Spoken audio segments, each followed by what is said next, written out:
I do like Gambit a lot. I think Dude, they're a fun team to watch, right?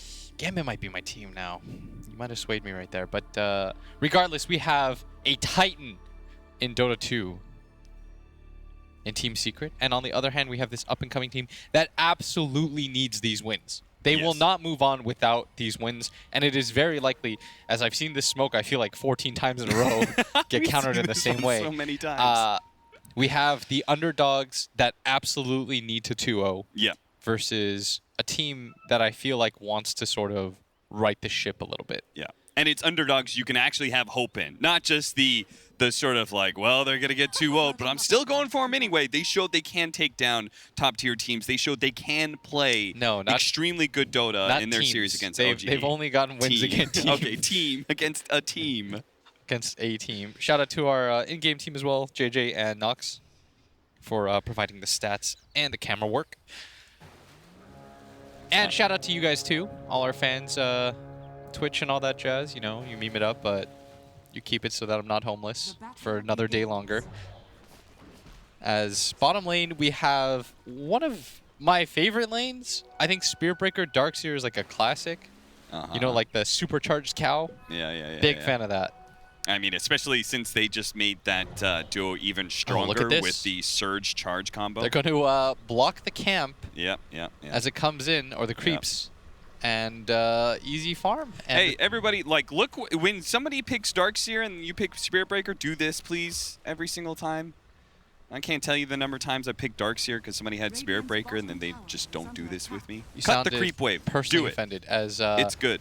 What is Boxy? Boxy's just a little bit scared of getting dove or something. Now he's going to pop his head out. I don't think he should have been, considering it's 2 melees and he has Anchor Smash, but opts to not actually farm that first wave out, but does get his level 2, and that should prompt him to get the level of Kraken Shell. And this is something I see quite often now from Alliance, is the aggro tri-lane.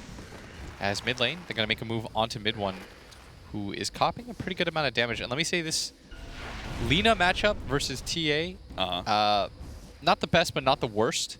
Okay. Because of her boosted attack speed, of course, she can cut through refraction charges quite quickly. But it does mean that her new Cuirass is not as good. Like being able to Dragon Slave +1, you know, the 2-for-1 that we always talk about isn't really possible. As Insania likely to die here. Very fire. That's going to give him a little bit extra leeway. Yapster's really gunning for it, but not going to be able to do it. He does cancel the healing salve of Insania, but gives up the first blood. Taiga, who made the rotation. Shout out to him, by the way. He looked excellent in that LGD series, both on the Earth Spirit as well as the hero he's playing right now, Dark Willow. He was always on point with the Brambles and continues to be in this game. Yeah, absolutely. I will say, by the way, the one game that we did cast of Secrets, it was the one where Nisha played Morph. The BKB mess up? Yeah, and that was actually like one of the few times that I think I've ever seen Nisha really make like any game-losing errors for Team Secret. Oh, there was definitely another game yesterday where we actually referenced the BKB Morphling to talk about it. I see. It was the game that you guys casted when they played against Keen? It was me and T-Governor casting it was the Keen one? That's weird. Maybe Nisha just... you have to give him the benefit of the doubt because of what he's done this season. Yeah. But... They had the troll game. I see. As the courier gets sniped and Taiga already off to... Oh, Jesus. He is off to the races right now as he's gotten first blood for his team. Oh no, that's the soul ring for the Darkseer. Is it? You just killed his lane. Oh, you don't like typically you do not have enough regen to just keep going with a courier snipe like that. He's got half his mana pool right now. He just ate a mango actually. He's done the swerve now. Nisha is going to be caught here. The Bramble's actually missing there, and that's going to cost them. That would have been the kill. They needed that little bit of extra damage. I'm not actually sure if they would have gotten the kill as... The healing self regen was going to be a lot from Yapzor, but... And Mickey actually going to go down here to this gank. And this is such a strong gank. The Ion Shell surged up puppy running at breakneck speeds cap. Yeah. Even better when you cut the creep wave because the angle that you come in more behind the mid laner, pushing him into the opposing mid laner. It's just a better setup. It's also harder to see. Like, there's not a good defensive ward in the first laning phase that's going to see that angle. The charge up time, too, for Lina stun makes it very obnoxious. Yeah. To be able to turn rate, cast a stun with the cast animation, especially surged up, by the time you get there, you've already hit him. And it usually just leads to an easy kill like that. And it's something that the aggro Chiland's going to have to be careful of, too. The Ion Shell and then TP over to the other side of the map. Yeah, as an in-game counter, I think Yule's, or Lina is perfectly fine because she can go for Yules and stuff like that and just instantly stop the SP charge.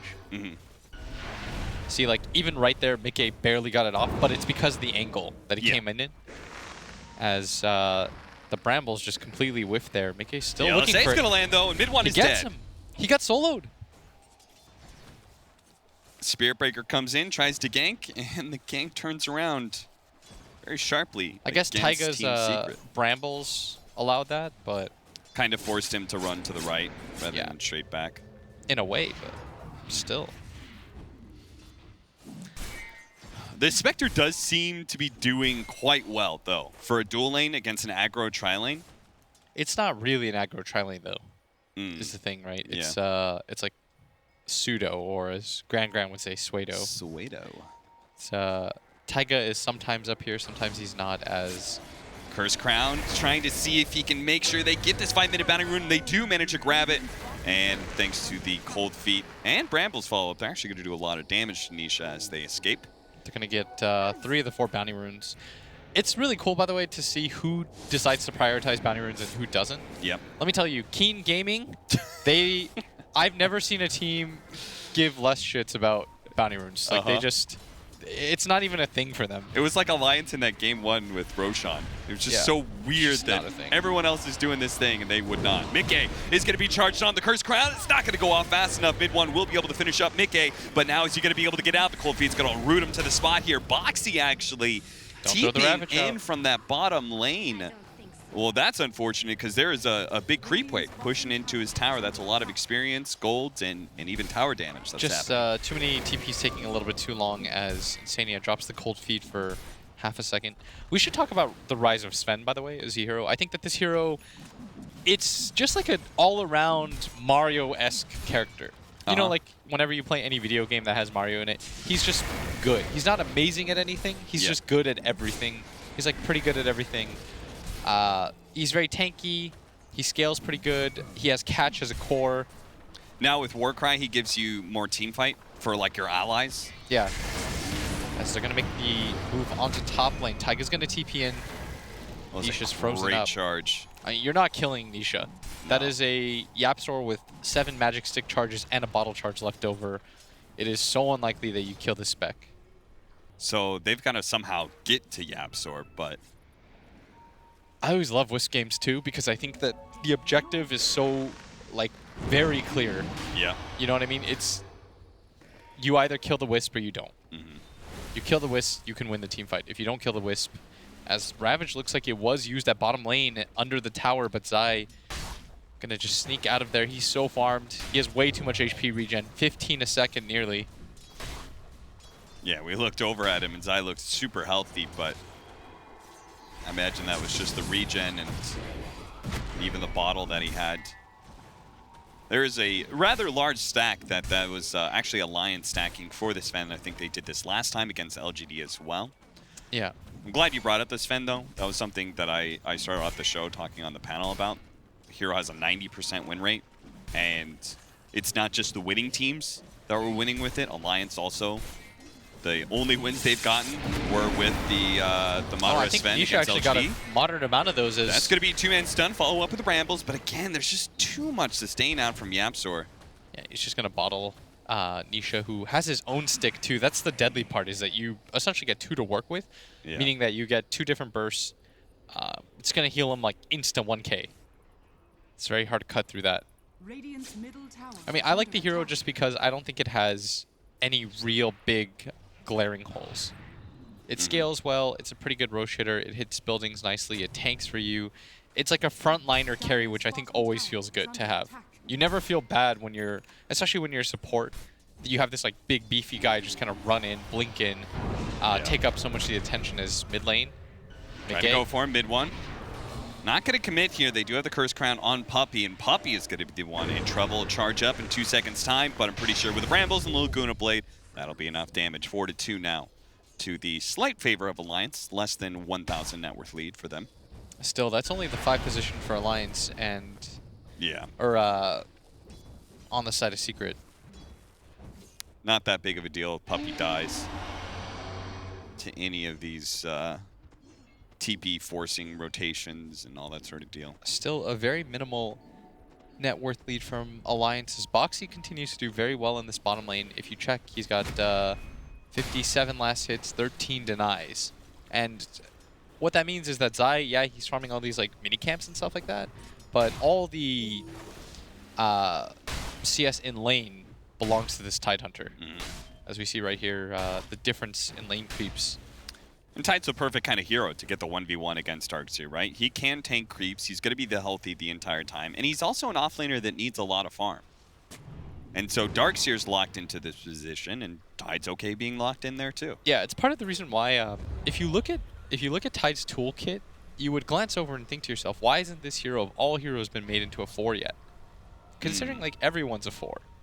He's got like a big teamfight ulti, he's got Gush as a slow and stuff like that. Very like pretty low cooldown, and the mana cost for damage is fantastic.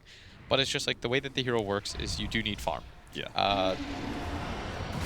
So they're gonna make a move onto this Willow. The Ion Shell is doing a lot of damage to him, but the Brambles will help separate him and Puppey. Puppey now is gonna need a charge to get out of here, and Alliance knows they without a stun. Oh, unless the LSA, wow. Beautiful setup Nice there catch. from Mickey.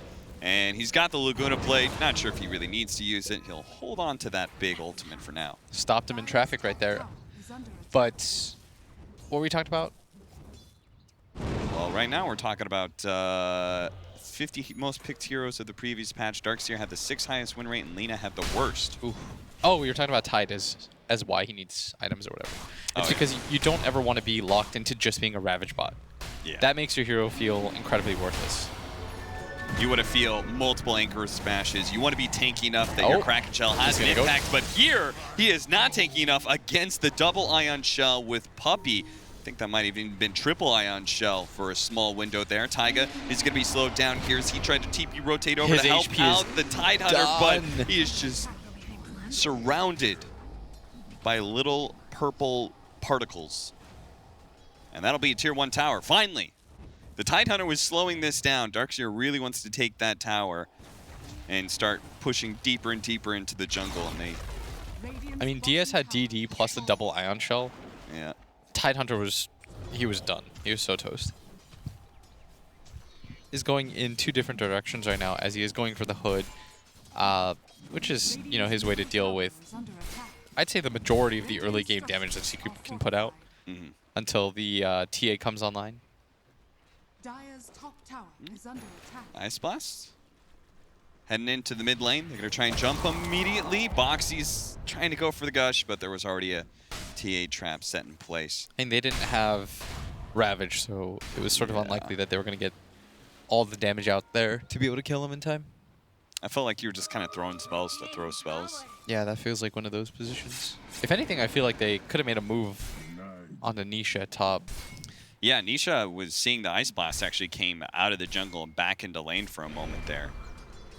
Lina in some big trouble here if they can actually stay on top of her with the Spectre, but now Box is going to join him. He doesn't have that Ravage, though.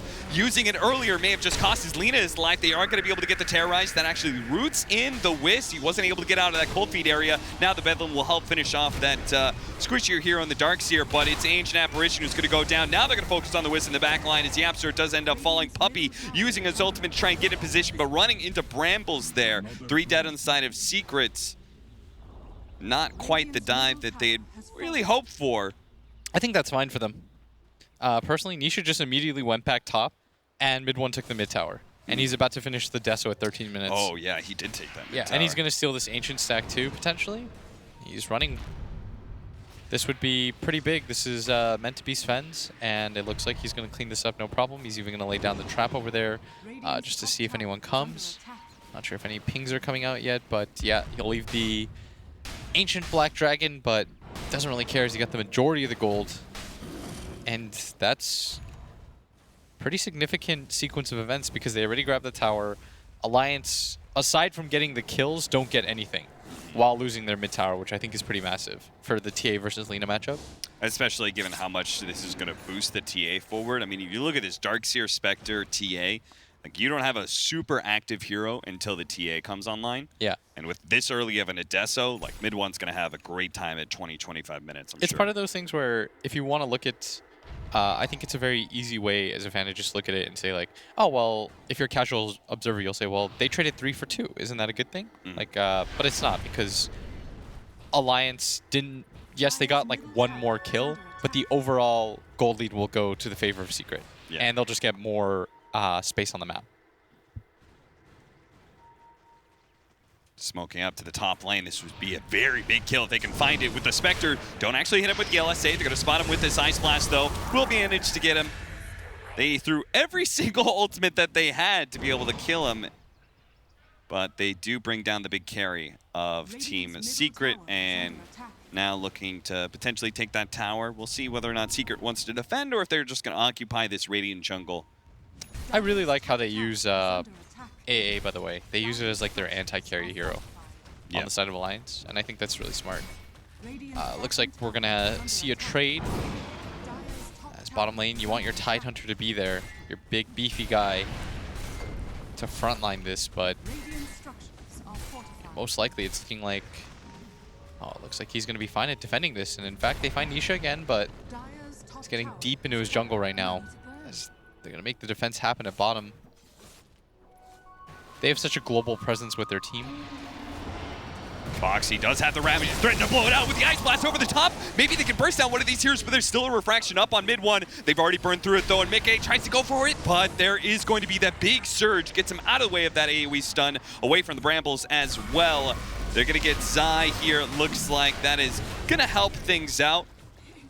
It would have kind of sucked if they'd blown Ravage and only killed the 5 position in Puppey, but at least they get the 3 of Team Secret as well. I'm very surprised that they went for that under the tower. The game was fine for them. There's no reason to have to do that. And Boxy is, without a doubt, the worst target to go for there. Oh, for sure. Curse Crown does buy him enough time. Good Bramble placement there. So the AI Ice Blast comes in just to secure his retreat, but yeah, just going for Boxy. His Kraken is going to proc, and he's going to get that Ravage off under the tier 2 tower. Yeah. Maybe if they had like 1 more hero down there with them, but going for that just seemed a little bit ambitious. Instead, they're going to make the move, the hot Spectre ultimate, look, go for the lead in the back line, see if they can control him. The Terrorize, though, is going to be able to cover his tracks. Mickey can now turn around, especially with the Brambles, catching out that Spectre. They've locked him down, he's dead. They do have Yapzor with mid one, can still lay out a lot of damage, especially he's going to a line. Vacuum only pulling in back in Madara, but now Mickey, as he was saved by the Terrorize, can come back into this team fight and go for mid one. He's already taken so much damage, but is surged up, running away with the extra bit of sustain from Yapzor. That will help keep mid one alive. They kill the Dark Willow, and now looking to get out, but Puppey at full health here still has his ultimate. Thought about trying to cut off Alliance before they got to that high ground triangle area. Great move by Alliance. They instantly align themselves away from the wall. They take the fight to the left. Nisha thinks that there's enough chaos on the ground happening that he can just walk in. But a few things happened there. Puppey got stopped at the end when he was trying to charge by the Brambles. Mid one was in no fighting shape. He went as far as he could with that haste, and then by the time he tried to step back forward, it was a little bit too late. They will eventually grab this tier 2 tower. And that was also a product of the Tidehunter not having the Ravage. Secret really wanted to take that fight while it was on CD. I feel like we've seen a couple fights now where Nisha has died, but Team Secret's gotten something out of it. But he's getting a little low in the net worth chart, sitting at 6,800 right next to the Tidehunter. Are you concerned at all by that? Yes, because I think that the damage that Alliance puts out largely ignores the Radiance. You're not relying on these like right-clicking cores, and the right-clicking core that is going to matter to Sven will have BKB, so he doesn't have that Radiance miss effect chance applied to him. So you're saying the Spectre needs to be... Oh, the Ravage was the Ice Blast as well. They're going to try and focus on mid one as best as possible. Boxy even daring it. 1 more hit from mid one, and he does survive through that 1 hit. They do have the Terrorize and the 2 in the back line, but again, the Surge, this extra movement speed makes it so this fear factor, there is no. They just get a full retreat out. Nobody gets picked off. They forced out a Ravage. Good fight for Team Secret, seemingly. Yes. And of course, I think that Nisha, when he gets like 6 slotted, will just... He'll be able to win the game because he can get to the backline so easily. But his timing needs to be better than this, Because it's a little bit scary. Like I said, the Radiance doesn't really affect the Sven. The Tidehunter, like the majority of his damage, doesn't care either. He's got a pipe coming on himself. And then you've got Mickey, who, you know, he's going to go for the Magic Burst build too. And he's got enough range that he can work off of that. And Lina may be squishy, but she's going to be protected by the Warcry, by the pipe. So you're kind of saying, like, his timing slowed down enough, and he's going to hit this Radiance, but that Radiance isn't going to make the big splash they usually expect. You need more items out of this Spectre before she's really impactful. Yes. And so that's where, like, the matched timing comes in. Okay. I still think that... I'm not sure. Because if I were Secret, I'd want, like, on their lineup, like, one more way to initiate. Yeah. I feel like that's sort of what they're missing. Like, an easy, non-like, hard commit. Just being able to, like, throw out a stun. Because right now, their stun is, you know, Puppy just, like, throwing himself like a frying pan. Just kind of, like, chucking himself. That's always, like, the funny part about Spearbreaker is, like, his body is the stun, right? Yeah. Like, I don't know why that always makes me laugh when I think about it. He just sort of, like, body slams you. You know, he doesn't get to just, like, cast a lantern and everyone's stunned up. It's similar like Axe. His body is the damage, basically. Yeah, it's really weird. 20-minute bounty runes are up and evenly split here, and they've been evenly split all game, it seems. 12-7. Pretty even game. A slight lead for Team Secret. We're talking about the downsides for Nisha. Obviously, the flip side of the coin is that mid one is so far ahead of where he probably should be compared to the average Templar assassin, sitting at 11,000 net worth. And I mean, he's somebody that he has so much intense physical damage that it can cut through Warcry, right? Well, Puppy's dead. Yes, and okay, so normally TA, everyone knows about her drop-off point. Yeah. And it usually comes against teams that can kite her as the BKB starts to fade. And that usually means, like, range heroes. And there's 3 range heroes that kite her very well. On the side of, like, Lina, plus A, plus Willow. And the only one that she can really burst without having, like, an escape mechanism is really the AA. Yeah. But as soon as he gets... Nice blast to LSA. They're going to use everything they have to quickly kill this Darkseer. The big team fight hero. It's worth committing that much because I don't think Secret can fight without the Darkseer. If they could do something like Roche here too, it'd be sick. But maybe they assume there's also a trap in there. Plus, you do have a global presence here.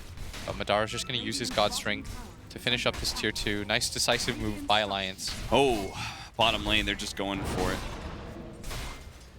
They're just going to go for the high ground push, see if they can force Alliance back here as they take this tier 2 tower. The tier 2 is falling, but the tier 3 is already down to half health, and now they're going to try and catch anybody who's left here in mid lane from Alliance. He thought about it. Do you see that? He thought about throwing out the Realm. You think it would have been worth it? It's 200 gold, baby. Yeah, that 200 gold, I'll take it. I mean, especially since he's almost got that Spirit Vessel, which is all important. Yeah, but this AA can go for a Ghost Scepter, and it would make him... Yeah. So then you've got Shadow Realm from Willow, a Ghost Scepter from Ancient Apparition, and then a Self-Fuels. If you pop your BKB, then it's going to be a Self-Fuels from the Lina. Like, any of that just buys you that 2, 3, 4 seconds that makes the TA's game much harder, which is so focused on being able to blink in 1, 2, 1 hero's dead, go next. Yeah. That's why TA just, like, naturally falls off, because she's a range she's masquerading as a range hero in a way, because she's a full commitment melee hero essentially. Yeah. Just the way, especially the way that meld works, right? Like, you're full commitment melee hero, so mid one, after whatever item he decides to go for, which is going to be the data list, has to go for a nullifier next. We are talking about deep future, though. Right now, like when BKB, her timing starts falling off and stuff, this is still a fresh 10-second BKB for mid one. This is going to be a very strong team fight potentially for Team Secret, especially if they can get the jump here. Madara, his smoke is going to pop, so is Zai. They're going to try and target him down first, see if they can burst him down with the Ice Blast, terrorizing the back line as well. The Ravage goes out, controlling up those heroes. All of that used to be able to kill a Darkseer. They got him, yes. Mid one, meanwhile, popping his BKB, is trying to focus down some heroes. Going for the Tidehunter isn't the best target. Now his BKB is out. He used 10 seconds to kill nothing.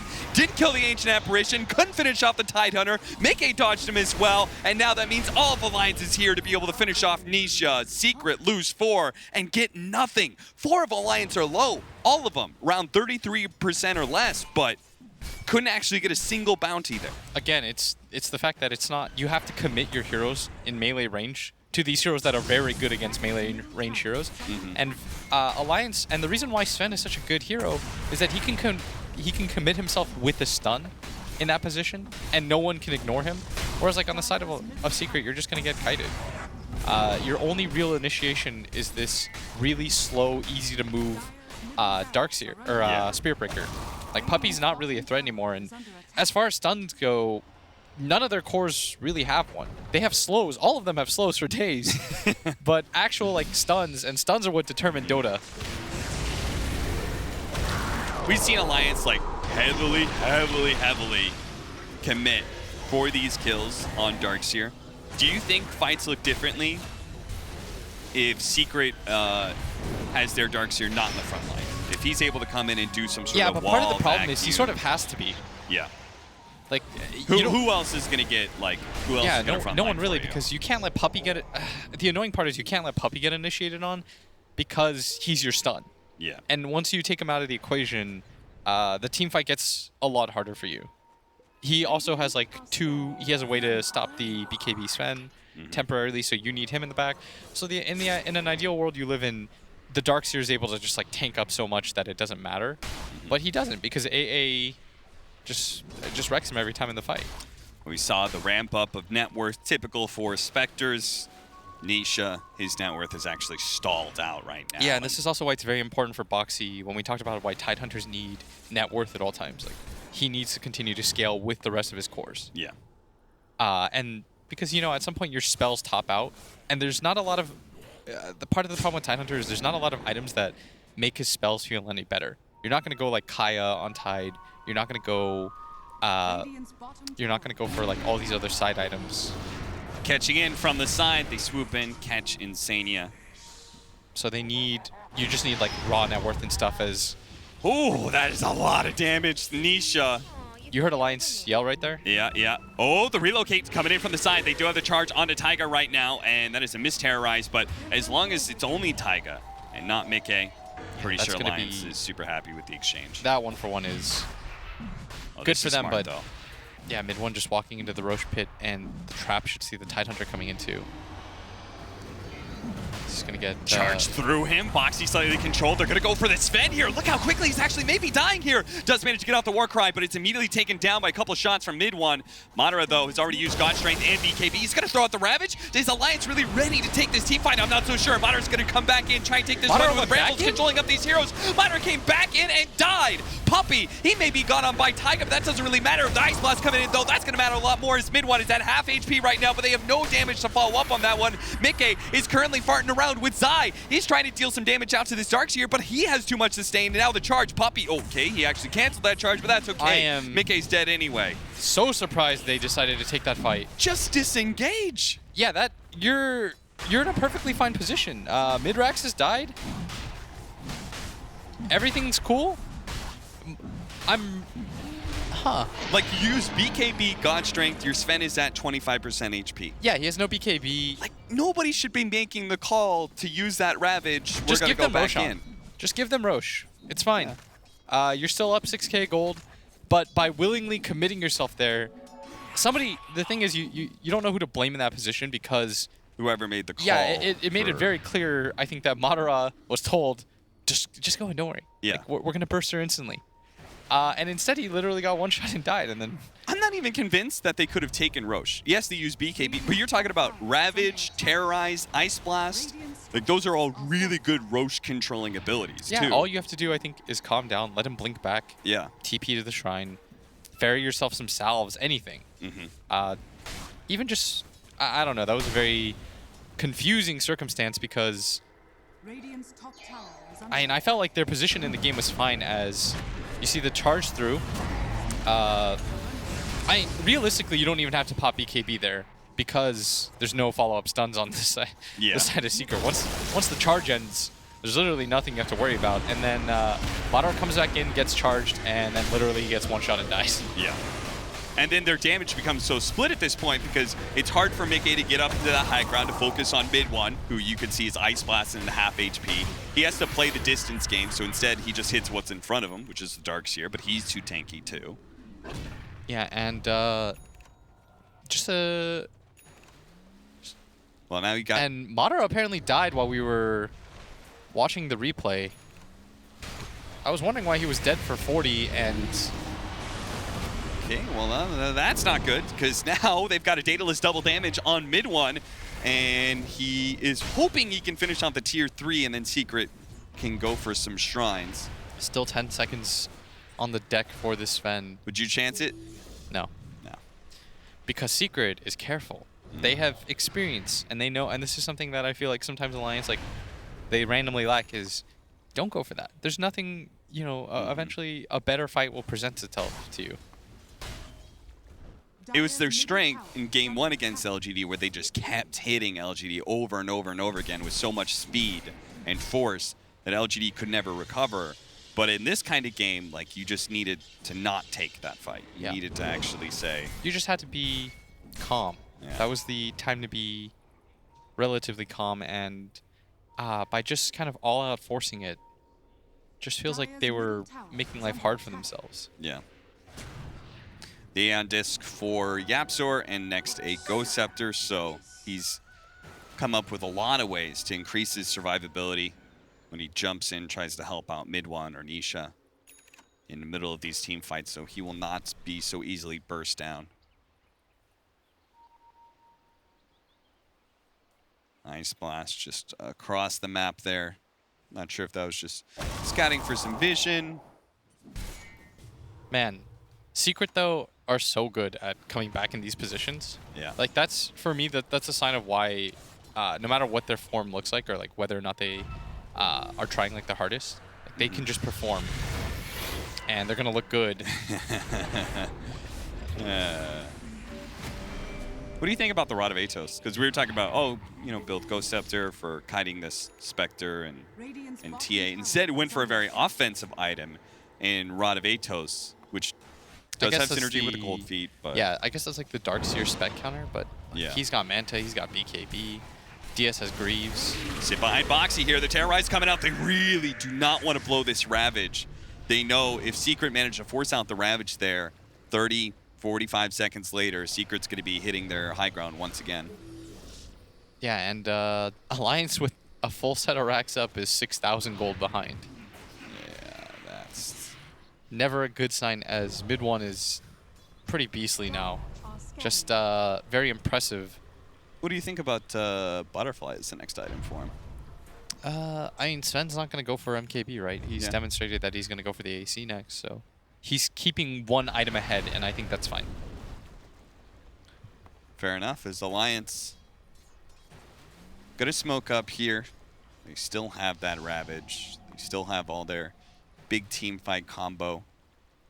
They just need the right kind of initiation. Not one where they're ravaging and don't have the immediate follow-up on 3. They want to be able to see the success was when Alliance is like gotten the Darkseer and they just throw a bunch of spells at him. As the Aegis will now fade out, but they did plenty with it. They got map control. That's that Aegis right there as Insania. Well, Stop catch Puppy a Spirit right Breaker. He's trying to get off his ultimate. That'll also get him away from the Cold Feet, so he doesn't actually get stunned. And Nisha, they thought they were going to maybe TP in and kill Puppy. It's the other way around. I would imagine the reason why they considered that fight was because it was around the shrine and there was a ward there. Yeah. But still, it was very odd of Insania to make the call to go for the aggression. Because Secret at this point, all good teams at 30 minutes, they will play together as 5. Okay, there's going to be a way to stop the Spirit Breaker, and he does juke out the relocate. It's not like Puppy doesn't have a dust.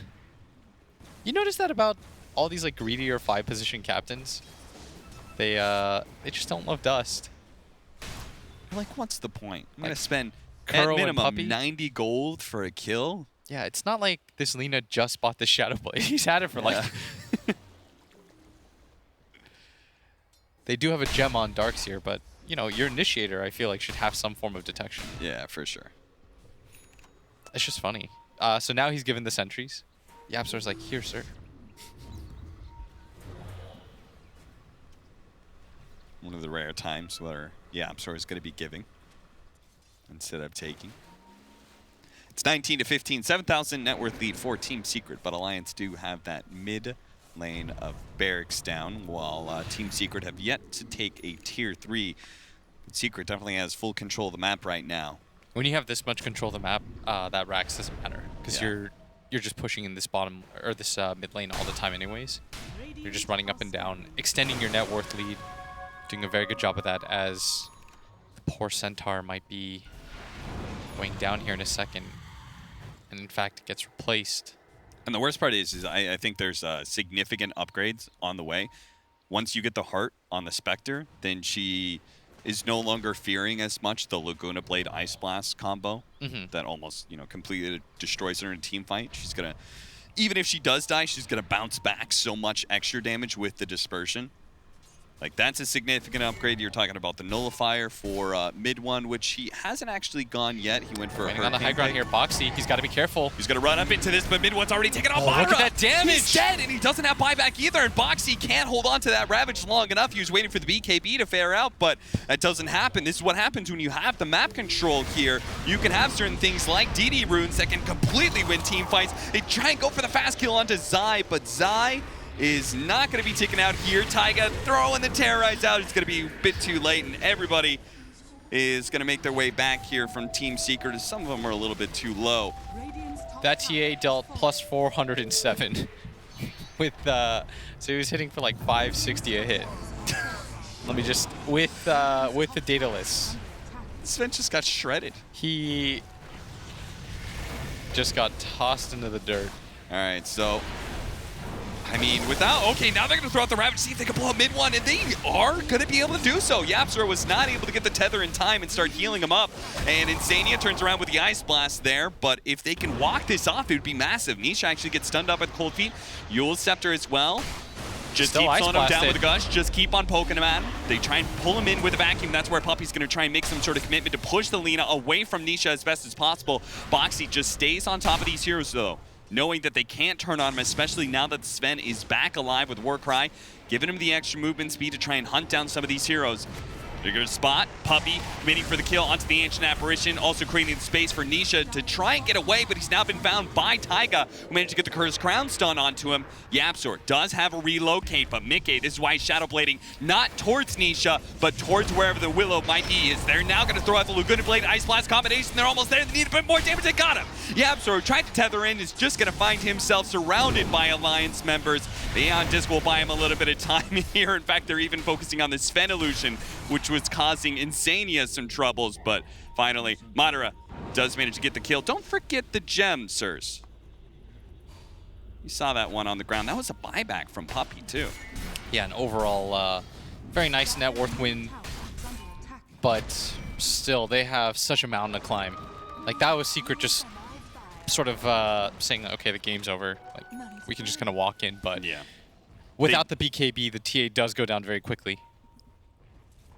It was a good read by Alliance that they could take that kind of three-man.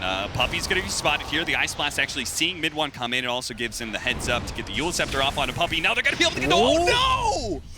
You just came back alive on mid one. Now he's dead for 90 seconds. There's 5 alive. Just go for it. Yeah, they're going to get 2 sets. A Secret is just playing a little too fast and loose. Mid one just kind of naturally assumed that they were going to back up, I think, and in fact, they were going to make the aggressive move on a Mickey, and Puppy's like, let's go for this kill. Let's just shoot from the hip. And Alliance, we're like, okay. That's a freebie. As remember what you said? Oh, these teams that are good at 30 minutes, they're going to play together. Well, Alliance, they were together. Yeah, and it is Secret. Now they're sort of like taking turns to get a little bit reckless and cocky. Alliance, when they had the 5K lead, they decided to YOLO it a bit, take that weird fight, and Alliance are gifted it back as I mean, at the end of the day, Secret never got anything aside from a tier 3 tower out of this, and they might even get Roshan here, as they don't know it yet, but the TA still doesn't have buyback, 340 gold short.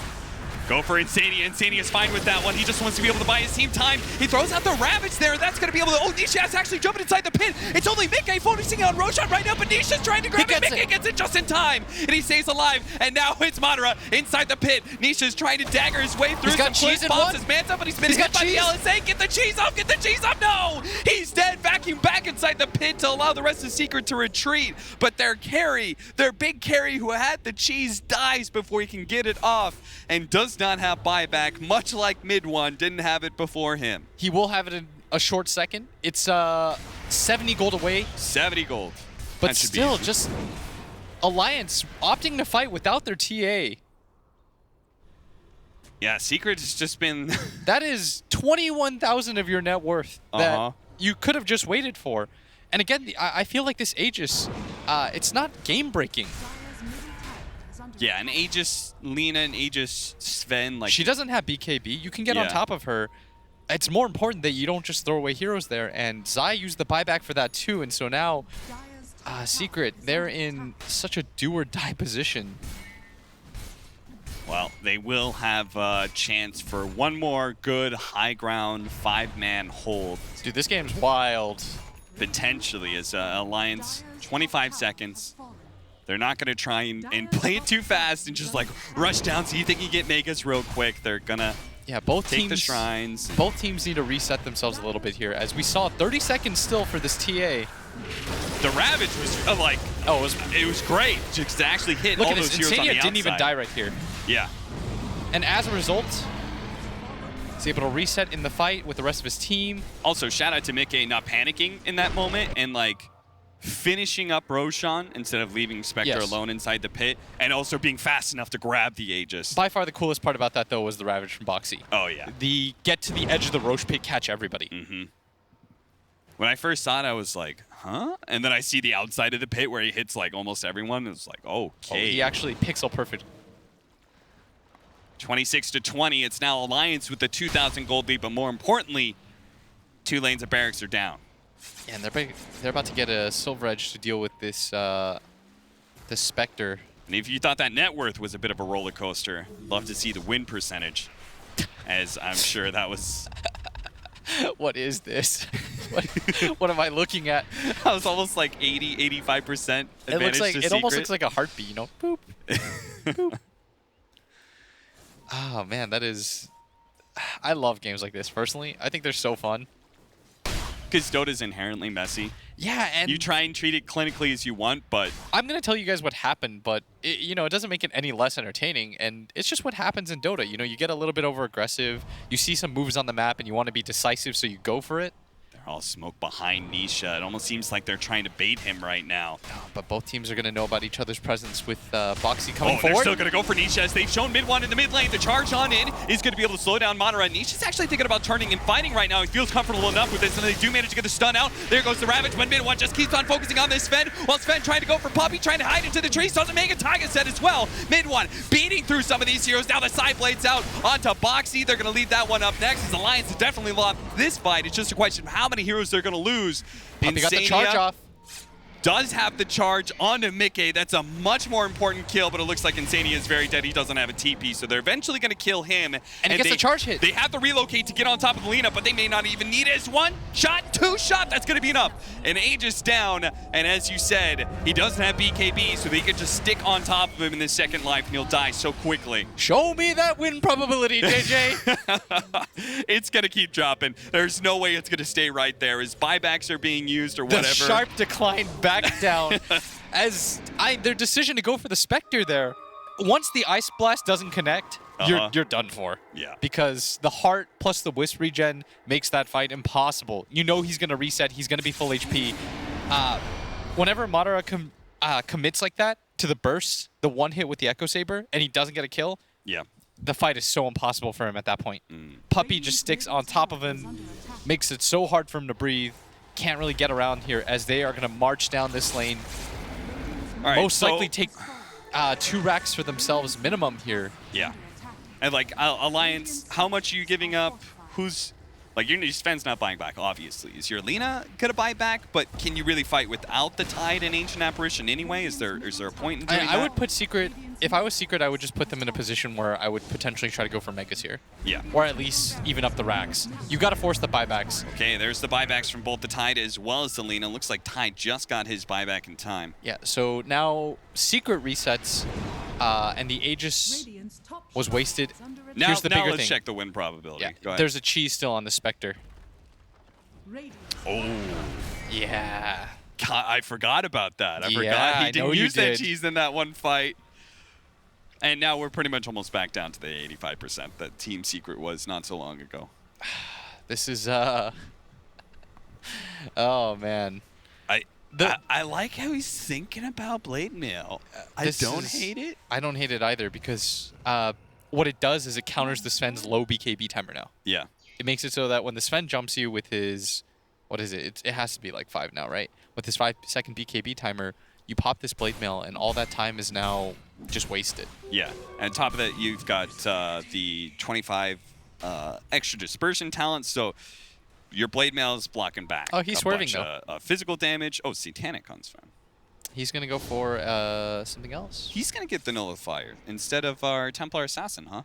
So she's just going to try and pop ultimate, get on top of Lina, and nullify her. Yeah. Oh, man, this game, it's crazy. It's very enjoyable because, you know, for sure, every single time I think that the game is over, something just, let's just say it happens. The way you make it sound, it's like a natural event. Like an earthquake just happened. Yeah. Change the game up. It just occurs. Somebody willed it. Oh, I do like the Stormhammer dispels enemies' talent this game, by the way. A lot of Svens, most carry Svens in games that don't feature Darkseer will get the 30 move speed. But in this game, I think against the DS, you pretty much have to. Yeah, especially since we're closing in on that 25, we can have the AoE surge. And I'm presuming that dispel only applies to the single target? Or do you think it applies to everything it hits? And then AoE, I have no idea. Everything it hits? Everything it hits? Well, let's say it's that. Let's say it's that. Yeah. Keep this on the low between you and me. Yeah. They didn't hear that. Nobody else. So it's going to dispel everything that it hits when they... So if you do an AoE surge, but you're immediately hit by a Stormhammer, that's everybody. There goes all of that movement speed We have you set just the gave rules away. of Dota. Thanks, Iceron. By the way, Zai is very farmed at this point. He's got the Lotus Orb to bounce back. He's got a BKB, 9 seconds, Pipe, Helm of Dom. He has the Gem, Greaves. This man has not fallen far behind. People are actually running out of slots now. I see the TA. Mid-one's thinking about like going back for a Blink Dagger for a moment. Now he's looking at Scotty. Yeah, I really feel like Insania needs a Ghost Scepter. Oh, yeah. Or Glimmer. Yeah. I'll take either. You need a way to disengage in these engagements. Oh, I love Glimmer Cape this late because you know the carries aren't holding dust. Look at Yapsor. He's so farmed. I don't know how this guy does it, but he just... He almost has a heart? Oh dear. He does indeed almost have a heart. And he's got the level 25 talent now. He could have taken the... he actually went for the 150 GPM instead of the Tether Grants. Ags, yeah. Yeah, you could have given it to Nisha, and he could have played like Naruto or something. Like. Yeah, but then he jumps away from your tether, and so it's a one-and-done situation. You get one teleport, and then you no longer have the axe. Or, here's the thing, you're next level, and you time the tether, so when he comes back in, you relocate, follow where he's going. Oh, okay. That's the ultra next level play. I like it. He's got attacks targets now. I just realized that. He has 2 guys whose ags predicate on getting away from him.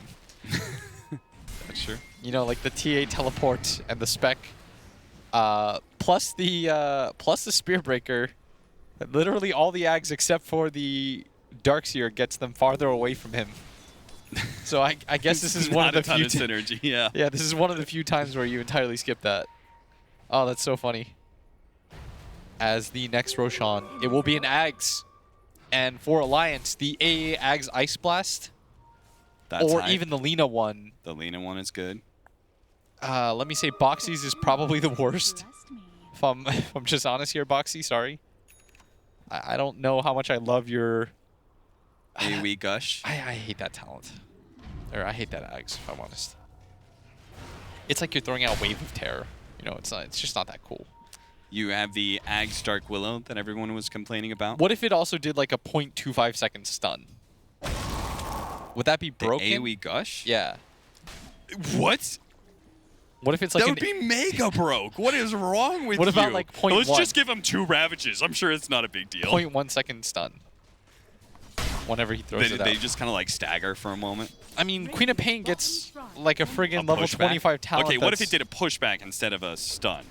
Okay, but it's a pushback where you can't. You know, it's like, okay, you see his taunt right there? It's like you wiggle your arms in the air. Oh. You do a backstroke. You can't do anything. Everyone does a backstroke. Yeah, Everyone uses their taunt ability. That's Boxy. He's going to swim in there.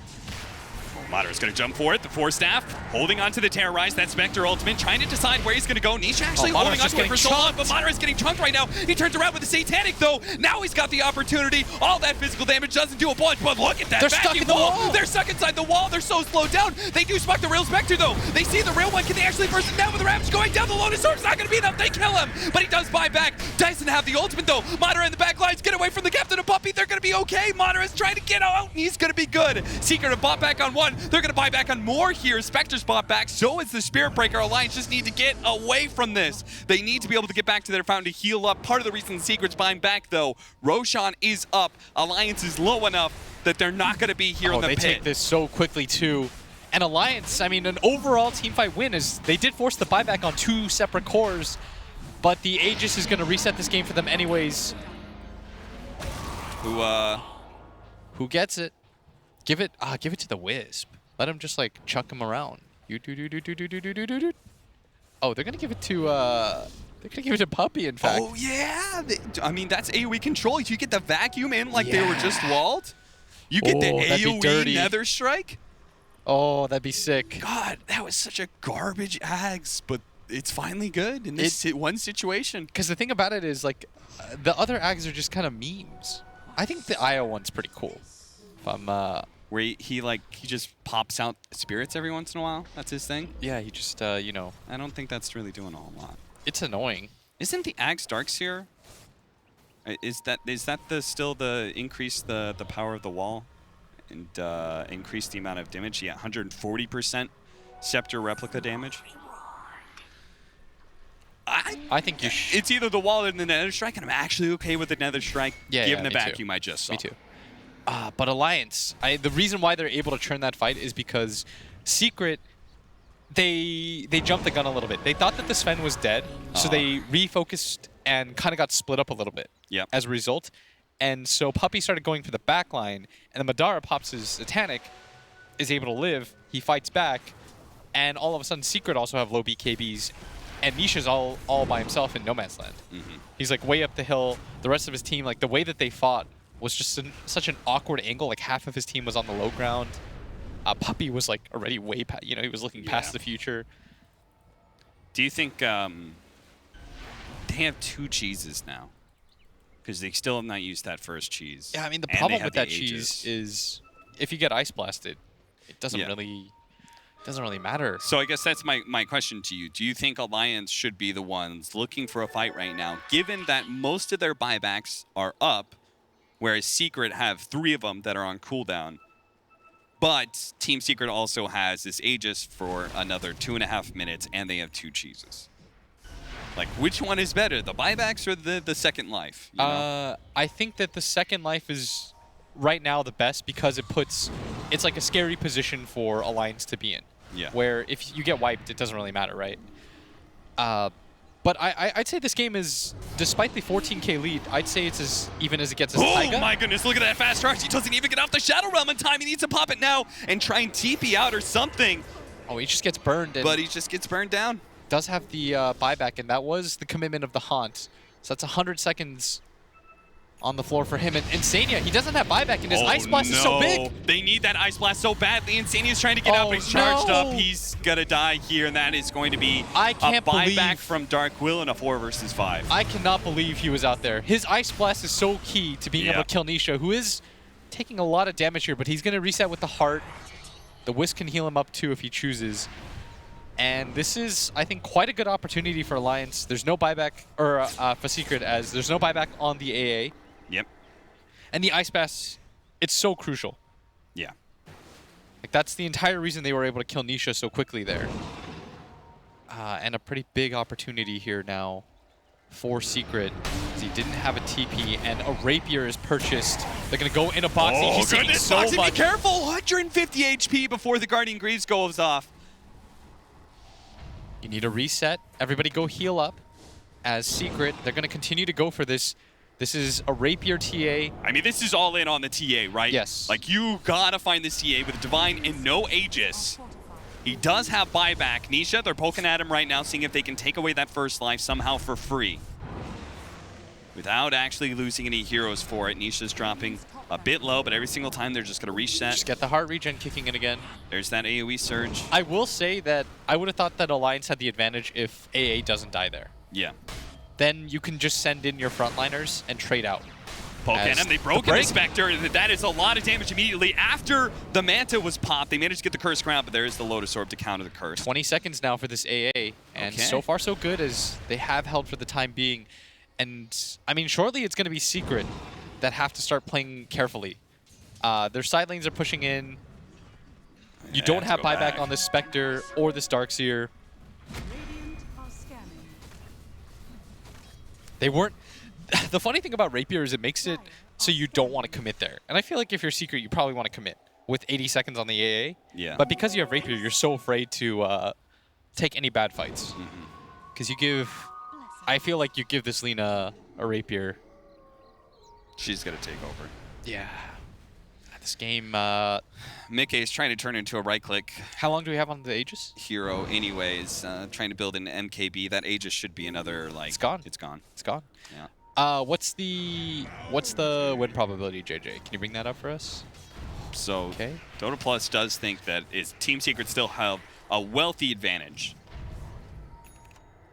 Just like the mountains, the two... Usually you see one of those, but... Yeah. The two mountains. As the net worth lead, of course, matters less, and it's more about the buybacks at this point. Late halberd, but it's a really powerful halberd. That is a really good choice for our Tidehunter, who I presume has gone the damage, so he actually does quite a lot with his Anchor Smashes now. Yeah, and they might go for a smoke here on... I almost said Vega because of Madara's name, but on Alliance here, as they are... Boxy's also thinking about committing for a Blink Dagger. I really want him to, because I think you just can't try and go through the Spectre into the TA. You need to get it directly on top of him and surprise him. If you blow up the TA, because the Wisp is also going to naturally be next to her, if you can find that position where you get on top of both of them and you just start chunking, then, you know, the fight becomes a lot easier for your team. Your Lina can just kind of play that back line. That's a cool choice. Yapsar with the Maelstrom, taking advantage of his level 25 talent. The attack speed thing. So finally he's going to be doing some damage. He's going to shoot so much lightning, they'll think there's a Zeus in the game. Well, especially with the Mjolnir as well. They put that on the tanky Spectre. 29-28. And don't let the gold lead fool you, as we saw, they can kill the Spectre. He is about to have buyback up, and so Alliance's window... You have some big 25s on Alliance that still aren't there. I think both of their supports ones are really big, right? An extra 5% for the Ice Blast kill threshold. I mean, even the 700 AoE Cold Feet is quite good. Oh, I guess yeah, I it agree. sort of gets countered, though, by the Darkseer Surge. Yeah. The AoE, AoE versus AoE. Meanwhile, you have Terrorize duration. An extra 1.5 second for an AoE disable. Oh, that's huge, especially considering how low all the BKBs have become now. Yeah. But... yeah, I'll say that normally I really like that Cold Feet talent, as... Where are we charging to? All right, he cancels it. Does have a 10-second BKB on himself too, and so it makes his Ags ulti even better. Secret continue to own the map. I feel like what's so scary about the AoE surge is that it's super easy to get out of position. You know, you get a little bit lazy in your positioning, all of a sudden this 5-man team is swarming you all with like 600 movement speed. By the way, mid one has another Rapier queued up. Yeah. He I mean, one for. honestly, I love this. I love this buyback. guy. The fact that he's just willing to just be like, you know what, guys, I'm playing for the win here. I don't know Oh, about they're you gonna guys. smoke into each other here, but they still have that extra bit of movement speed. The Look like smoke is gonna pop for nothing. Puppy thought about it for a second. He was in position, and Zai gonna give him the surge. Re-ion shells him, and they were thinking about it. You know what's funny? If they actually smoked up into the enemy jungle, Nisha was very isolated at that time. Yeah, but he does have buyback now. And I think the Darkseer doesn't, based on his gold. And he's still far away. 900 gold away is Boxy.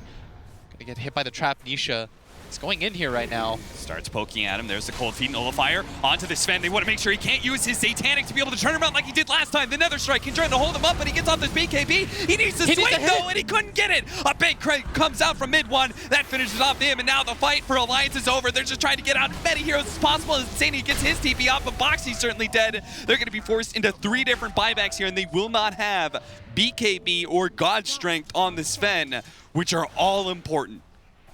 Yeah, now Secret. They're just ignoring the Roche. They force all 3 buybacks, and they can just go back and take it. They take it so quickly. This is going to be both the Ags and the Cheese. Now you can give it to your Darkseer if you so choose. Do you want the Refresher Shard for Nisha for his buyback life? He can ult, die. Yeah. That sounds really ult. good. Oh, they give him the Aghanim Scepter, actually. Oh, okay. So we're going to jump around. This will allow him to be able to just jump onto Lina without actually committing his full haunt if he wants to. See ya, kid. And I guess when you have these abilities, you really don't need your boots anymore.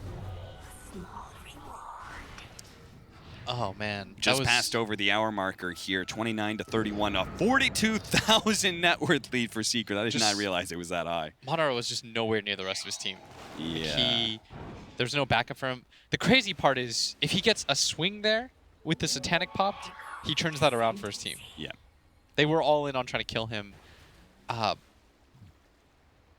If he pops BKB before he gets nullified, there's a lot of things that could have changed. They all in for the Blink Dagger on the Tidehunter since he's already used his buyback. Yeah, and of course, for Alliance, this is a all-important game. They desperately need this win to just stay alive in the tournament. Yeah. Refresher Shard for the Darkseer, so we're going to be seeing double vacuum, double wall, but he also has Scythe of Vice, which is pretty important. This is the weirdest 50k lead I think I've seen in Dota, if that makes sense. As he actually just straight up buys the double. I thought, you know what I thought he was going to do, right? Yeah, it was the He was going to save one and then buy back and then bring the second. Nah, this is the most boss thing I've ever seen in professional Dota. The game isn't even secured yet, and you buy the double rapier. That is Who do you honestly, think he can one-shot if he gets a crit? That is so cool. Who do you think he can one-shot? What's the AA looking like? Maybe AA. Yeah. For me, it's no question. He dies. Probably Taiga? Dark Willow dies. Yeah, probably Taiga. But he doesn't even necessarily need to one-shot them because he's also got the Meld Hit Bash. And they're just going to go for it right now. They have the Aegis on Anisha. He's going to pop the Manta. Managed to get the Gosh on him. Look at him just going to charge on through with the BKB. There's that single target haunt jumping onto the Sven as best as possible with the nullifier, and he's going to jump back. Focusing on the racks, but Nisha's quite low. Nobody from Alliance has actually died. In fact, they're going to heal up Puppy here. Looks like they gave him a cheese, and he's going to gobble that one down. Get near to full again. And the refresher was actually popped? Yes. I think I saw that as well. I think I saw Zai use Darkseers, yeah. They have so many cheeses and refreshers and stuff that... But I do believe that was used by him. And so Alliance, they don't actually get raxed. Weird kind of situation. I mean, the Shadow Step is pretty funny, though. He just kind of went in. I think that's also the most cheeses I've seen. Yeah. That was 3 cheeses held by one team. Now we're down to 2.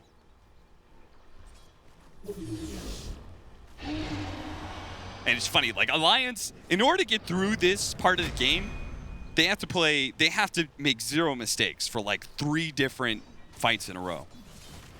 We have another situation where Sven fails to pop his, fails to get the swing off on the Satanic and get his BKB off, or, Boxy messes up a Ravage somehow, the game's just over.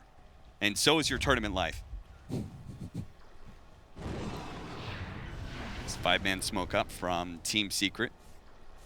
as they're going to show the illusions of Nisha at bottom lane and see if they can wrap all the way around, and especially with this AoE surge. I need to see the double rapier hit. I mean, they can go just for the fast barracks, or they can see if somebody is going to poke their head out as the creep wave pushes in. Nisha, he starts running forward, pops his smoke. Now he's just going to try and hit that building. Alliance running over to get in position here. Manta trying to get the dodge off. The Stormbolt still lands. There's the LSA follow-up as well. Oh, There's going to be charge. Puppey with a charge in again, but Alliance always playing careful into that back line. They're going to be forced to use their glyph. That's another objective used. Another thing that Secret now doesn't have to worry about so much. Aegis has to be fading now, right? It is 45 seconds, so... And I can see why they're scared, because they can't just let Nisha suicide onto the barracks. Like, where he's going to be, the setup that's happening, especially with the break mechanic from Delina. He might just get bursted down a second life.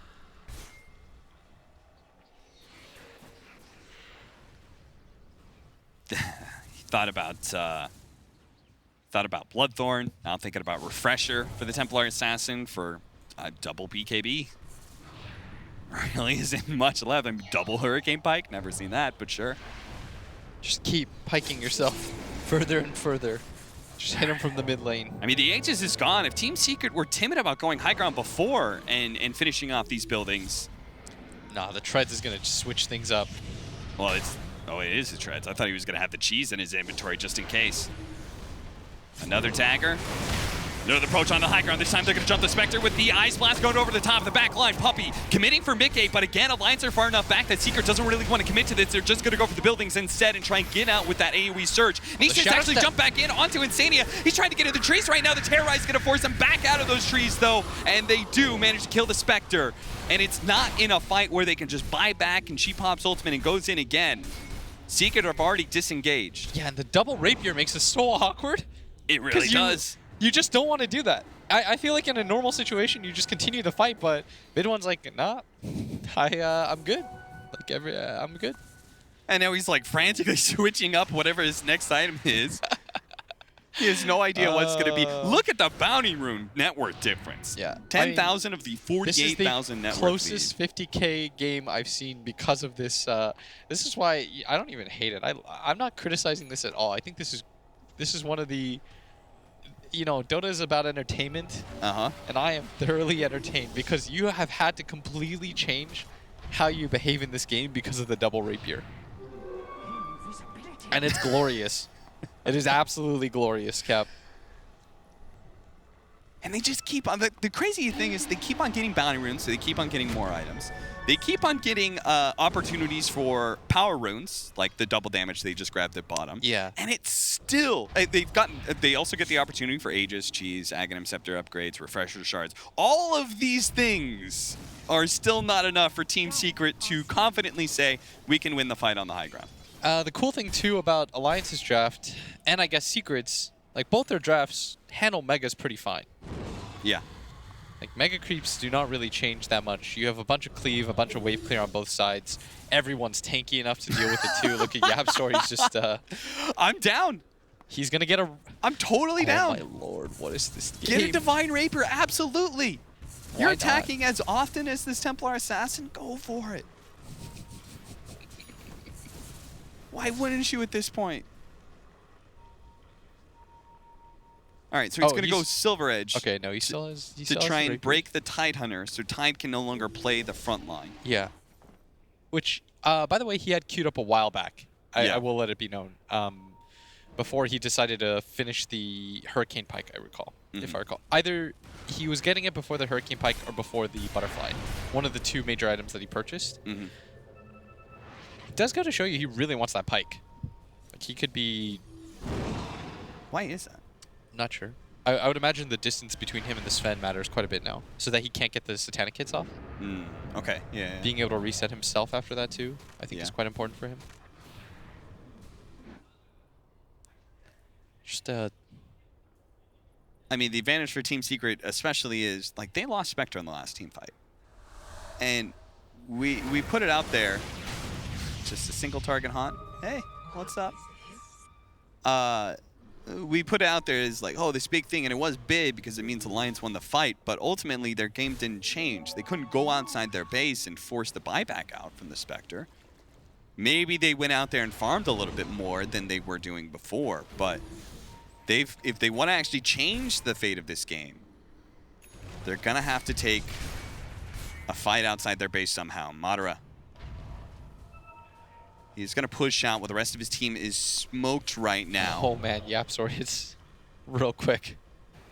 They have a ward right on top of Puppey. Oh, look how fast that BKB was. It is committed, though, and I think that's going to make Secret reset for the time being. Yeah. Because you need Puppey to be able to just run. But it's not like Alliance are like, they can't be like, all right, 60 seconds, let's go, boys, let's go take a fight. Like, nope, they head right back to their base because they've got creep wave pushing in. And now all 10.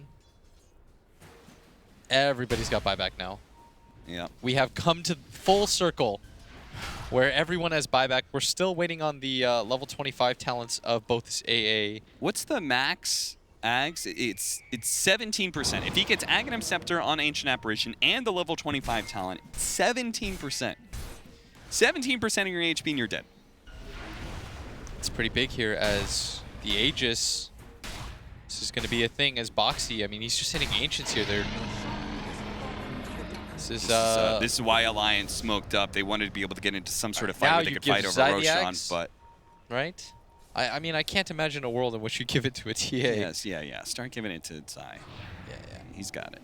He's got Cool. it. Okay, dope. It's Can now you imagine if they gave it 140%. to mid-1 and he just started teleporting with his That is not a good Ags. No. Let me just soft roll that one out for you guys. I like the change that Ice Frog did with this Aghanim Scepter of Roshan because it means you can have garbage Aghanims, you know? Mm-hmm. Because it's like, I mean, why not? Like, you're actually going to see those Ags sometimes in games like these where you're like, well, somebody's got to take it. Yeah, I mean, if this game goes another 10 minutes, you'll see it, guys. As we are at the 70-minute mark now, both teams, I mean, Alliance haven't seen outside their base for like 20 minutes, and for good reason, because every time they go, the win probability just chucks down a few. So they've been... Oh, that's the next step there for you, JJ. Oh, he does go for the 700 AoE cold feet, so he values the control over the It is really burst annoying in damage. team fights. Yeah. Just constantly throwing it out. As Nisha, I mean, he's just kind of going for it now. He's going to trying to peek work in, my doesn't way want to get around the brambles. finding his way through the maze. He gets broken for a second there. Okay, no big deal. There's going to be a Lord Star fast charge in from Puppey again. Always going for mid-gate. They do go for Nisha to try and jump on Alina as well, but he jumps away. Off of his Haunt, back over to the building here, but the Stonefort's going to go out. Looks like Puppey's going to be dying here. Can they get Nisha, though, who runs into another bramble, trying to get his way through. Force Staff through another one and does die. That is going to be his first life. They still have the God Strength up for Madara. So Alliance could feel okay at taking a fight right now, but Puppey's charging back in. They've got the top lane of Rax as well as bottom lane pushing in. They cannot afford to lose these buildings. Secret, they're still waiting outside. They know there's no ulti on the Sven. It's Nisha just going to press forward. There is the Ravage available for them, and the AA Ice Blast in 5 seconds, and those are probably a little bit more important at this point as Madara is going to go deal with the top wave. Secret still sort of poking in and out, seeing what can be done, but looks like the game is going to reset for them a little bit here with Puppey having to use that buyback. Thought there was an opportunity for him to just straight up end the game.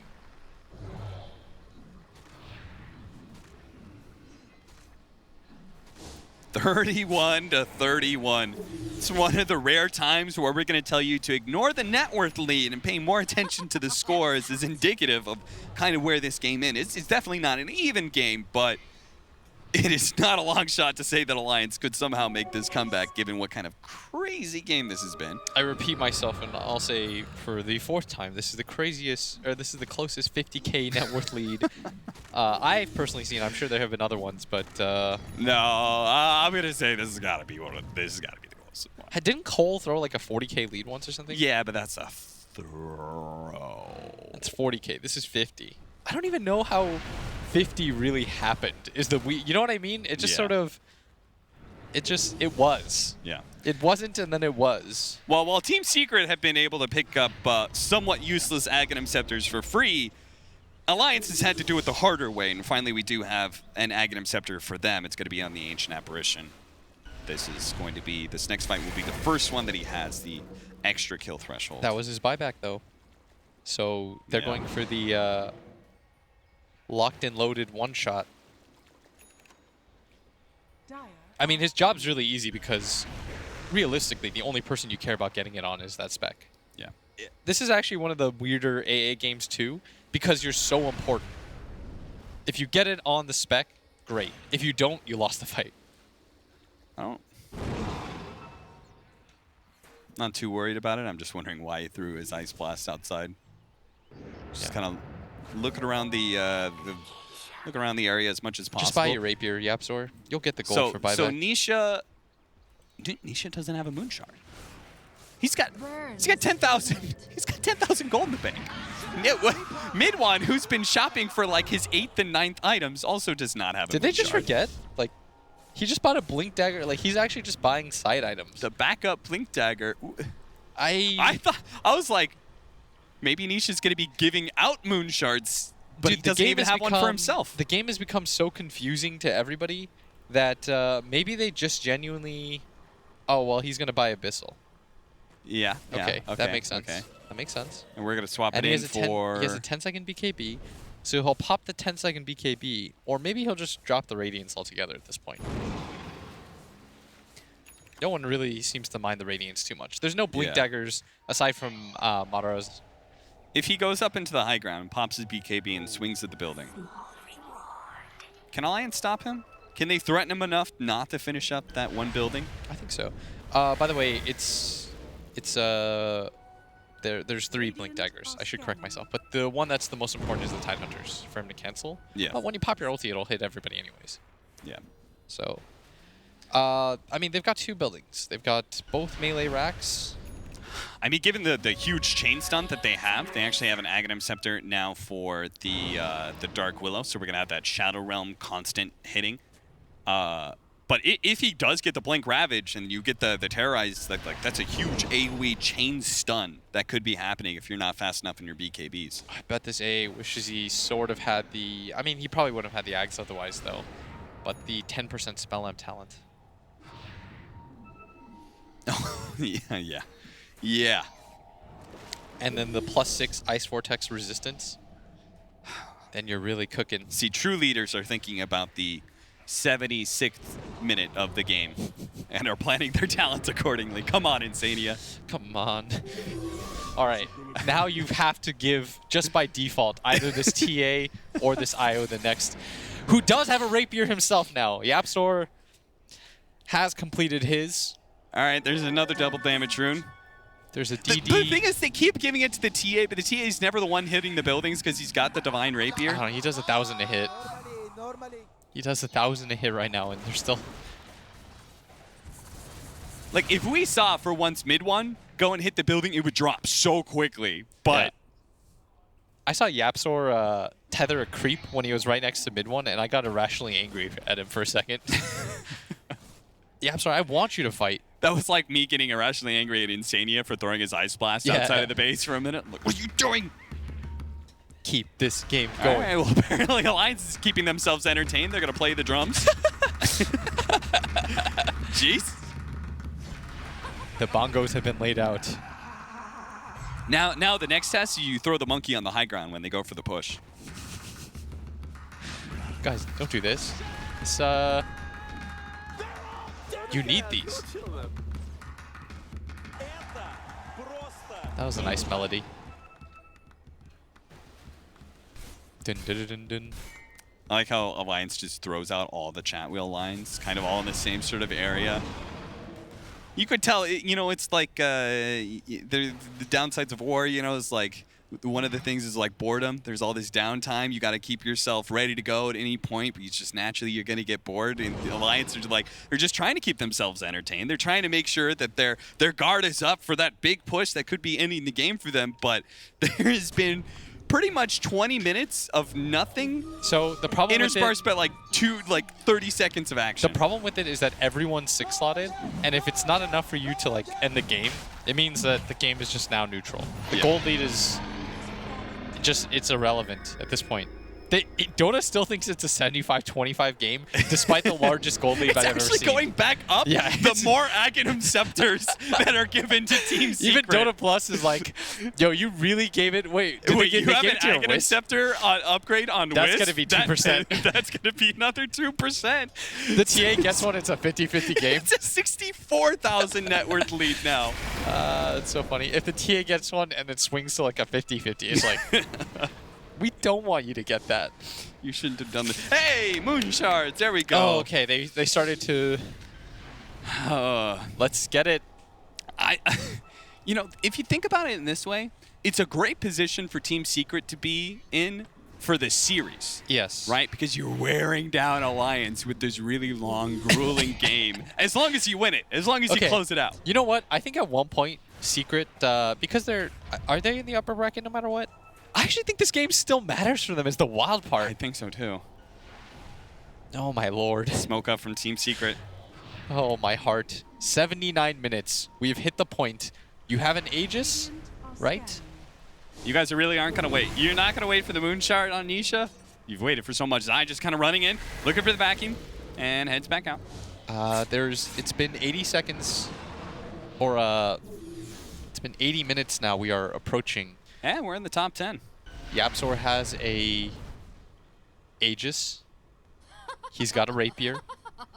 He, I mean, guess the hero. It's, you know, he's very strong. Oh, the Haunts popped. Haunts popped. They're going to go for Lena. Trying to get him. They do have a force step. They pull back in with the vacuum as best as possible. The nullifier, they might just be able to kill this hero. There goes the Terrorize. Moderate dead as well. Both of course going to have to buy back. The Terrorize is down, but Dark Willow is dead. She may have to buy back. There could be 3 coming out from Alliance, even if no buildings dropped. Team Secret have forced another win condition that they can wait on, I guess. Yes, okay, YapzOr plus the TA destroyed Madara. Like he popped his Satanic and he died. That was hot. That's It was that much damage? It was. Like, did he get some swing? I was focused on Lena dying. Did he get any swings off? I think he got like 1. And it just, his big lifesteal didn't matter. Does 563 damage a hit on just like a frenetic attack speed pace. Just get a moon shard on TA, please. Oh, his mid ones gave up on the Deso, right? He traded that in a long time, so now YapzOr's got the Deso for him. That's hype. Oh, they're actually gonna go outside the base, and there goes the Spectre. Okay. But they gotta go top. They gotta go top. They gotta save their buildings. The building's dead. Can they actually catch any heroes here? The Terrorize, forcing the TA to split from YapzOr potentially. Tether back in to relocate him back over to bottom. There is another step. You force 3 buybacks. Now you are just 1 building away from Megas. I can't imagine mega creeps mattering at this point. That's true. It's been so long. The creeps are all mega creeps at this point. Isn't there a point in the game where like the regular creeps start becoming stronger than the mega creeps? Didn't they phase that out? Maybe I feel like they they changed that, yeah. Yeah. Dota wouldn't have something like that in it. Boxy just drew a line down mid. There's like, what now. They gonna try and force the buyback out of the Spectre? I can't imagine they do. I just can't see how. I think you would lose the game. Yeah. In open field, I think you lose the game as Alliance. Backdoor protection doesn't even matter at this point. I think you could legitimately, if they try and go outside of the base, you can relocate onto that last building with and the TA and Wisp could kill it. They would take it fast. There's still 3 minutes left on the glyph. I don't know if Secret does that, though. I think you just wait for your Spectre and just do the exact same play. Oh, yeah, absolutely. You're going to win this game. The game has been... It's kind of been solved. Yeah. You just need to not make any mistakes. Even small mistakes are fine. No egregious errors. You can die in Puppy and buy back as many times as you want. I mean, everyone's going mad in this game. Like, Alliance have just, you know, they, for like 2 minutes straight, they just like, they made their own orchestra. Yeah. And then all of a sudden, they just like, an explosion of violence. As we are at 78K and... by the way, Tide is trying to get a Scythe He's going to trade in his Vlad's. The reason I know that is because the Vlad's was picked up by Insania already. Okay. So now he has a Hex. So now they're ready to swap up some more items. What are we waiting on here? We're all 25 now. Yes? Yep. Insania's got his buyback. Nope. 680 gold. Realistically, it doesn't matter. With the attack speed? But what about the Ravage Terrorize combo? I guess he thinks that he's going to boom, boom, boom. Realm. Trying to hit through that refraction faster? I don't know. Maybe he's thinking real late game. Like, eventually I'm going to turn into a right clicker at minute 115. Austin, they're not thinking about the late game. It's the late game was 30 minutes ago. This shit's about as long as like Battlefield Earth the movie at this point. Like if you committed to watching this game, like this is a full feature-length film at this point. There goes the Spectre ultimate, but Mickey's not out of position. They're going to try and get the vacuum in. They do have the Scythe. They're going for Mono Run right now with the BKB, the God Strength. They do have the Terrorize out with the Terrorize, but oh, Jesus, the Tide's dead. So is Sven. Mickey's going to go down here. The Ravage goes down, actually saving Mickey, but they don't have a whole lot of damage, do they? Unless Selena can do enough. Darkseer gets a little bit low, but as Nisha starts charging forward, Mickey has to go back to the fountain here. That regen, he definitely needs it, as they are going to be able to bring down another one. Darkseer as well as Spirit Breaker have bought back. That is going to be Megas, but the big tanks, Nisha made one. The big damage dealers are still alive. They got the Mount Bash now. Nisha gets on top of with the Nullfire as well. No, he gets a 4-step back in the fountain. Are they going to dive the fountain? No, they're going to focus on the buildings. Go for their tier 4s as best as possible. They should know. And at 3 versus 5, there's no way Alliance can take them. They just shred the building so damn quickly. Boxy goes for the backline, trying with the Scythe, but again, they just keep on running the damage dealer, the only one that's left inside of Mickey, and they get him this time with the Nullifier. No buyback for him either. That is going to be Boxy dead inside of the fountain. Insania will be run down finally.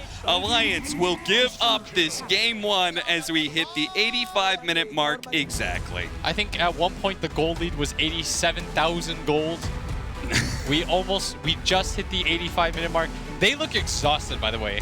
If you saw Zai's expression right there, he just looks tired. Like, none of them even seem particularly happy. They just look tired. Well, Alliance, you tried your best to hold on. You needed both of these wins. Unfortunately, this first game is not going to go your way. I mean, there were so many moments where it looked like, in fact, there was that big spike upwards where we're talking about Alliance actually potentially making the comeback, where they got that fast kill. It seems like ages ago. They got that fast kill on mid 1, defended their base, they pushed out, but in the end, Secret, I mean, this is why they're a world-class team, right? Even just pushing this game for so long at the end and solidifying their advantage more and more and more until it was pretty much guaranteed. Yeah, the disappointing thing for them will be that I think they should have won this game. Yeah. Ignoring like when that happened, when they had the Aegis, they had forced all the buybacks and they were up. All they had to do was kind of recollect themselves, which is what Secret did for 40 minutes. But that is what they did, and ultimately that's why they walk away with the win. Yeah. All right. Fun game. Game 1 of Alliance versus Team Secret. Looking forward to game 2. Where the heck do we start with that one? 85k gold lead. Not seen that happen for a while. 85-minute game between these two as well. In the end, Secret come out on top, but it could have been so different, couldn't it, gents? It could have been. It could have been like 40 minutes less. He's still recovering. It could have been a win for Alliance. Yeah, could have been a lot of things. The Alliance is just playing with our heartstrings, honestly. Like, we knew that the story Alliance had to win game 1, we then had to move into the second game. Yeah, you were kind of half a believer. I was half a believer, and then 20-odd minutes into the game, I'm believing. You were a full believer. They're doing something. I'm like, yes, Alliance is doing it. I'm not going to say the next three, you know, the other well-known term, but I was there. Okay. And then they do the Alliance thing, where they take the weird fight. Not really. They did. No, not really, because Secret played well. Sure, but that's what happens with all the other games. The other teams play well, and Alliance stumble into these mistakes, which unfortunately they do occur. You're right. Yeah, I know. I can't. This game is so... Where'd you start breaking it? There's no point in trying to break it down, Kevin, but give me your overall thoughts about the entire game. It was a lot easier for Secret towards the end to initiate, was the big thing. Like, because the Spirit Breaker charge with Surge was really fast with BKB, so they would always start a fight with that, and then they would also have, like, Haunt Abyssal, And then they also had the Meld Bash, which is so big for TAs in late games, actually being able to close down. Normally TA is this like hero that tempo's hard, but when you get super late, she's bad. But with the 1.5 second stun, she can also jump and initiate a fight and actually begin the team fight against their opponents. So basically, particularly with double rapiers. Yeah, that makes it harder. So the Alliance just sits back and like, it's all playing around them initiating. When do you time your 5-second BKB? If you use it at the wrong time, if you use it too early, it's really bad because then they're going to follow up stun you. And then the supports have to like protect those heroes that can initiate on. So it's just like really hard for Alliance to hold on to. Some stats from the game. I don't even know. 97 runes for Secret. There was at one point they showed the bounty runes. It was like Alliance had to gain like 9k gold from them, and then Secret had like 23k or something, or 24k. It was like there was a point in which as soon as Alliance had to sit in their base for about 20 minutes or 25 minutes, Secret just farming up everything, getting every bounty rune. It was just going up continually. I mean, I can't remember the last time I watched a game, or maybe I've never watched a game that much, where it was an 80k gold lead, and we still didn't know who was going to win. It was one of those ones where there was a couple fights which like, oh, Alliance. Yeah, no, because they kind of made you think that there was still hope somewhere. Not much, but a little bit. Maybe 10, 15%. Yeah, but around that, if that. But then it was like, as soon as like the Spectre had Nullifier, and these fights was, they just haunt, they get onto the Sven, they blow up the Sven buys back, they just sit back, they go again, and then it was just rinse and repeat, and then eventually they do win. But the fact it took 85 minutes. One of the longest games we've ever had at an ESL One full stop. Never mind this week. MVP.